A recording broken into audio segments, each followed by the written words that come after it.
चलो ना जानू आज पटना घुमा दूं। अच्छा चल के बजरिया में शॉपिंग करा दूं। बाबू ना सुनो, क्या बात है। चलो ना जानू आज पटना घुमा दूं। चल के बजरिया में शॉपिंग करा दूं। चढ़ब न फेरू सफरिया पिया, काले से उठे दरदिया पिया। अरे? कमरिया पिया कमरिया पिया, भइल बालपक के ककरिया पिया। अरे दादा। कमरिया पिया कमरिया पिया, भइल बालपक के ककरिया पिया। अरे तो बरियार फजीहत हो गई।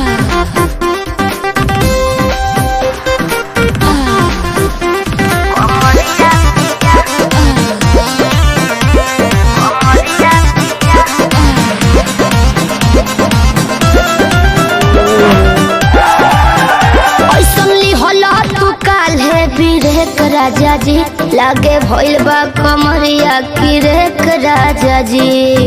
बुझो नहीं बुझाता बुझाता, सुना नहीं रहबू संभर के गोरी तमनवा चिहुकबे करी। जति जोश में खो देबू होश कमरिया मुरुकबे करी। राते तू कइला बरदिया पिया। अच्छा? पोरे पोरे हो खता दरदिया पिया। कैसे? कमरिया पिया अरे। कमरिया पिया, भइल बालपक के ककरिया पिया। दिखाओ तो। कमरिया पिया कमरिया पिया, भइल बालपक के ककरिया पिया। पिछला उस सीजन में तो यह नाटक रहे।